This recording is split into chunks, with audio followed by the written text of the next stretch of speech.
జాగృతి అధ్యక్షురాలు కవిత పార్టీ ఏర్పాటుపై పనులను స్పీడప్ చేసిందా? ఇప్పటివరకు కవిత ఏం మాట్లాడినా కారు పార్టీలో ఓ అలజడి మొదలయ్యేది. కానీ ఇప్పుడు ఆ డోస్ పెంచారు కవిత. ఏకంగా బీఆర్ఎస్ లో అసంతృప్తి నేతలను టార్గెట్ చేసేలా ఉన్నాయి ఆమె వ్యాఖ్యలు. అంతేకాదు, ఇప్పటికే కవిత చేసిన వ్యాఖ్యలతో గులాబీ పార్టీలో గుబులు పెరిగిందట. ఇంతకీ కవిత పొలిటికల్ స్టెప్స్ ఎటువైపు? అవి బీఆర్ఎస్ పై ఎలాంటి ఇంపాక్ట్ చూపించబోతున్నాయి?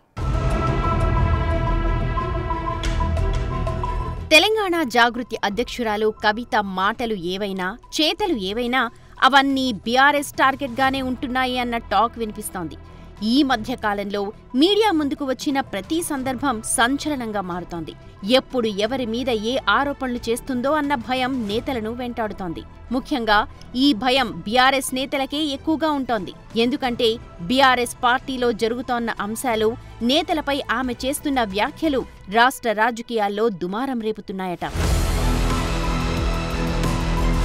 తాజాగా కవిత మరో బాంబు పేల్చింది. బీఆర్ఎస్ పార్టీలోని కీలక నేతలు తనతో టచ్లో ఉన్నారని చేసిన వ్యాఖ్యలు ఇప్పుడు హాట్ టాపిక్గా మారాయి. బీఆర్ఎస్ పార్టీలో చాలా మంది నేతలు, ఉద్యమకారులు అసంతృప్తితో ఉన్నారని, బీఆర్ఎస్ ను వీడి జనం బాట పట్టాక అసంతృప్తి నేతలు నాతో టచ్లోకి వచ్చారు అంటూ చేసిన కామెంట్స్ కారు పార్టీలో సంచలనంగా మారాయట.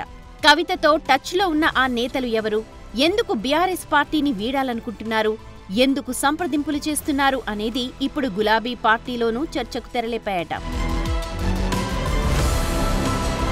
అంతేకాదు, ఎక్కడ ఛాన్స్ దొరికినా బీఆర్ఎస్ పార్టీకి చురకలు అంటించడమే ఆమె పనిగా పెట్టుకున్నారు.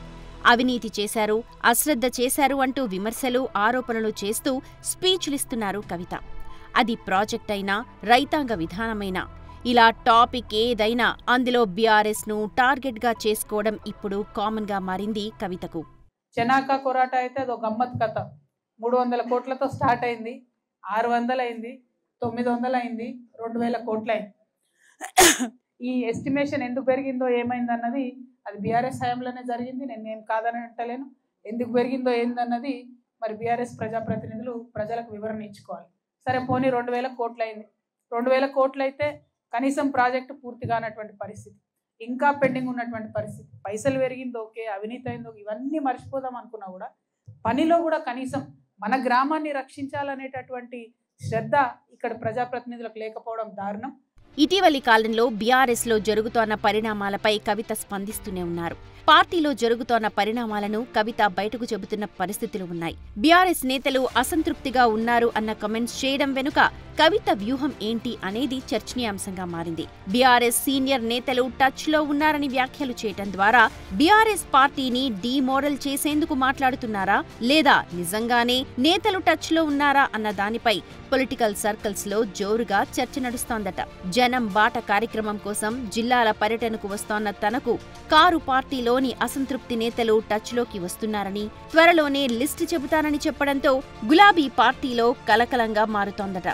కవితకు టచ్ లోకి వెళ్లిన ఆ నేతలు ఎవరు అనేది ఆరా తీస్తున్నట్టు పార్టీలో గుసగుసలు వినిపిస్తున్నాయట.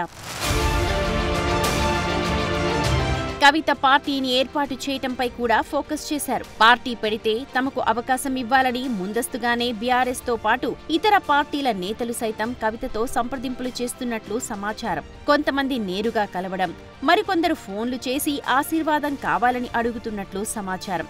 బీఆర్ఎస్ పార్టీ నేతలు సంప్రదిస్తున్నారని, వారి లిస్టు చెప్పాలంటే చాంతాడంత ఉందని, అది సమయం వచ్చినప్పుడు చెబుతానని స్పష్టం చేస్తున్నారు కవిత. ఇంతకీ ఆ లిస్టులో కీలక నాయకులు ఎవరు అనేది ఇప్పుడు హాట్ టాపిక్ అయింది.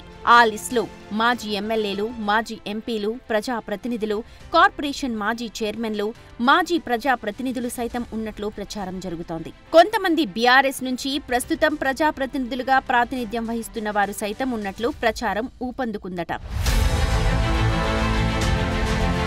అంతేకాదు, కరెంట్ పాలిటిక్స్ లో తనకంటూ ఓ స్పేస్ ను క్రియేట్ చేసుకునే పనిలో ఉన్నారు కవిత. దీనికి తగ్గట్టుగానే ఆమె అడుగులు పడుతున్నట్టు కనిపిస్తోంది. రాష్ట్రంలో ఖచ్చితంగా రాజకీయ శూన్యత ఉందని, కొన్ని పార్టీలను నమ్ముకొని దగా పడ్డామని ప్రజలు తనతో చెబుతున్నారంటున్నారు కవిత. తమ ప్రాధాన్యం ప్రజల సమస్యలు తీర్చటమే అని, ప్రజల గొంతుకగా మారుతామంటున్నారు. అంతేకాదు, జాగృతిని పొలిటికల్ పార్టీగా ఎస్టాబ్లిష్ చేసే పనిలో కూడా ఉన్నారు కవిత.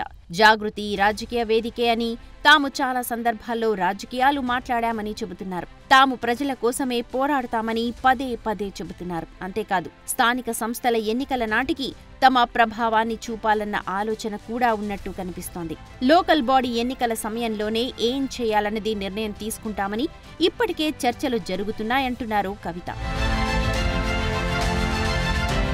తాను ఒంటరి పోరాటం చేస్తున్నానన్న విషయాన్ని ప్రజల్లోకి తీసుకువెళ్లాలని కవిత బలంగా ప్రయత్నిస్తున్నట్టే కనిపిస్తోంది. తనను వారి బాణం, వీరి బాణం అని అంటున్నారని, కానీ తాను తెలంగాణ ప్రజల బాణాన్ని అంటూ స్టేట్మెంట్స్ ఇవ్వడం ఇందులో భాగంగానే కనిపిస్తోంది. అంతేకాదు తనకు అన్యాయం జరగడం వల్ల పార్టీ నుండి బయటకు రాలేదని, అవమానం జరిగింది కాబట్టే ఆత్మగౌరవం కోసం బయటకు వచ్చానని చెప్పడం చూస్తుంటే ఆత్మగౌరవం అనే కాన్సెప్ట్తోనే ఆమె ప్రజల్లో మద్దతు కూడగట్టుకునే ప్రయత్నం చేస్తున్నట్టు కనిపిస్తోంది. మొత్తానికి కవిత బీఆర్ఎస్ పార్టీకి రాజీనామా చేసిన తరువాత బిజీ అయ్యారు. తన భవిష్యత్ కార్యాచరణ చాలా స్ట్రాంగ్ గా ఉండాలని నిర్ణయించుకున్నట్లుగా ఆమె కామెంట్స్ ద్వారా తెలుస్తోంది. అందుకు అనుగుణంగా స్పష్టమైన రోడ్ మ్యాప్ సిద్ధం చేసుకుంటున్నారు. స్థానిక సంస్థల ఎన్నికల నాటికి తన రాజకీయ భవిష్యత్పై రోడ్ మ్యాప్ను కవిత ప్రకటిస్తారనేది జాగృతి నేతల నుంచి వస్తోన్న టాక్.